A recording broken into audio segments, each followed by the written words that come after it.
Let's talk about the T on period pain, because a lot of women have been told that period pain is just a part of being a woman. But honey, if the period pain is debilitating, then you should not have to live like that. And debilitating meaning getting in the way of your activities of daily living, going to work, going to school, and spending most hours curled up in bed. So, in this episode of The Tea, we're going to go over what's normal, what's not normal, and when you should be evaluated and what you can do. Welcome back to The Tea, where we have real conversations about women's health, no sugarcoating, no BS, no fluff. Hi, my name is Anna. I'm a women's health and nurse practitioner, and I'm here to help you out, sister. Period pain is one of the most common concerns that I get in clinic. And certain things are often normalized when it shouldn't be. The issue is once it's normalized, certain things go uninvestigated for years, and that could be detrimental to your health. So if this sounds like something that you need to hear, stay tuned. So let's start off with what's actually normal. Some mild to moderate cramping at the beginning of the cycle is expected. This usually can be a couple hours before menses, before you actually start bleeding, or it can be the day before for some women. Research shows that elevated prostaglandins and leukotrienes are linked to dysmenorrhea, which is painful periods. So you may experience some lower abdominal cramping, some slight back aches, and some fatigue. This is expected, and this usually resolves within cycle days 2 to 3. These symptoms can be managed with NSAIDs, heat, and rest. Now, I like to tell my patients, again, this is not a substitute for medical advice, go and see your lady, but I like to tell my patients, ibuprofen 800 milligrams, you want to take it before your pain gets to a 10. So if we're on a scale of 0 to 10, 10 being the worst pain you ever felt in your life, 0 being no pain at all, you want to take it when we're kind of at like a 3 or 4 or even a 2.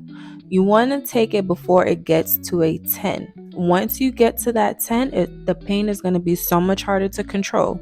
You're going to need something stronger than ibuprofen. So we want to take it when our pain gets to a 2 or 3 or 4 because that's where it's more manageable.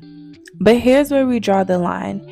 Your period pain should not get in the way of activities of daily living. It should not keep you curled up in the bed all day, stop you from going to school, stop you from going to work. It shouldn't require you to take high doses of pain medication, and it shouldn't progressively get worse as the period continues. That's not just bad cramps, that's your body telling you something's going on. Let's talk about what's happening physiologically. Higher levels of prostaglandins can lead to stronger uterine contractions, thus more pain, hence this dysmenorrhea. But in some cases, pain is not just about prostaglandins. It can be related to inflammation, structural changes in the uterus, tissue growing where it shouldn't, or underlying hormonal imbalance. So the pain that you're experiencing may have a specific medical cause. And so this is where we're going to talk about some of the most common conditions that I see associated with significant period pain. 1, endometriosis. This is where tissue similar to your uterine lining is growing outside of your uterus. And this causes significant pain, especially outside of the cycles. 2, fibroids. Fibroids are non-cancerous growths in the uterus that can cause heavy periods, painful periods, and pressure. Adenomyosis isn't discussed enough, but this is when the uterine lining grows into the muscle of the uterus, and this can cause heavy and painful periods.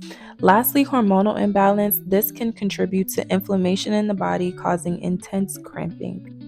And the point here is that these are diagnosable conditions, and this is not something that you should just push through.